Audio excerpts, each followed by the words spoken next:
Candide Voltaire chapitre 2. Ce que devint Candide parmi les Bulgares.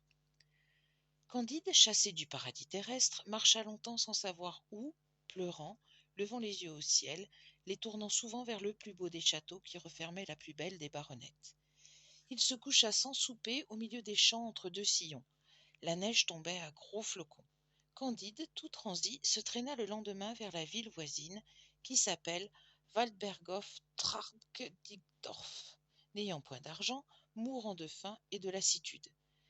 Il s'arrêta tristement à la porte d'un cabaret. Deux hommes habillés de bleu le remarquèrent. « Camarade, dit l'un, voilà un jeune homme très bien fait et qui a la taille requise. » Ils s'avancèrent vers Candide et le prièrent à dîner très civilement.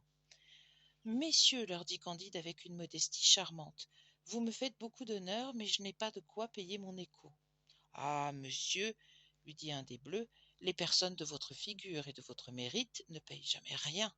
N'avez-vous pas 5 pieds 5 pouces de haut ? » Oui, messieurs, c'est ma taille, dit-il en faisant la révérence. Ah, monsieur, mettez-vous à table. Non seulement nous vous défrayerons, mais nous ne souffrirons jamais qu'un homme comme vous manque d'argent. Les hommes ne sont faits que pour se secourir les uns les autres. Vous avez raison, dit Candide. C'est ce que M. Pangloss m'a toujours dit, et je vois bien que tout est au mieux. On le prie d'accepter quelques écus. Il les prend et veut faire son billet. On n'en veut point, on se met à table. N'aimez-vous pas tendrement ?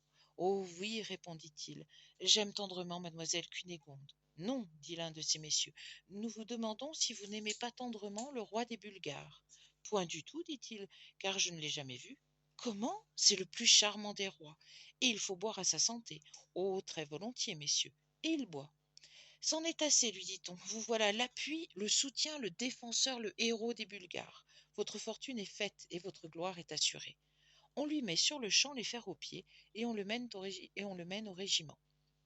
On le fait tourner à droite, à gauche, hausser la baguette, remettre la baguette, coucher en joue, tirer, doubler le pas et on lui donne 30 coups de bâton. Le lendemain, il fait l'exercice un peu moins mal et il ne reçoit que 20 coups. Le surlendemain, on ne lui en donne que 10 et il est regardé par ses camarades comme un prodige. Candide, tout stupéfait, ne démêlait pas encore trop bien comment il était un héros. Il s'avisa un beau jour de printemps de s'aller promener marchant tout droit devant lui, croyant que c'était un privilège de l'espèce humaine comme de l'espèce animale de se servir de ses jambes à son plaisir. Il n'eut pas fait 2 lieues que voilà 4 autres héros de 6 pieds qui l'atteignent, qui le lient, qui le mènent dans un cachot. On lui demanda juridiquement ce qu'il aimait le mieux, d'être fustigé 36 fois par tout le régiment ou de recevoir à la fois 12 balles de plomb dans la cervelle.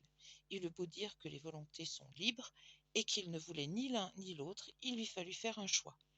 Il se détermina en vertu du don de Dieu qu'on nomme liberté à passer 36 fois par les baguettes. Il essuya 2 promenades.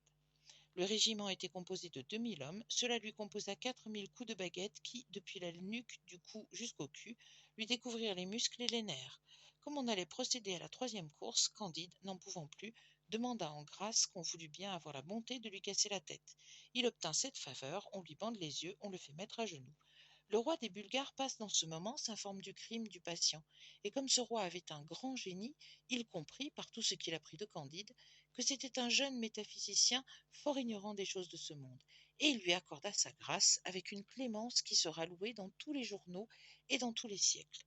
Un brave chirurgien guérit Candide en 3 semaines avec les émollients enregistrés par Dioscoride.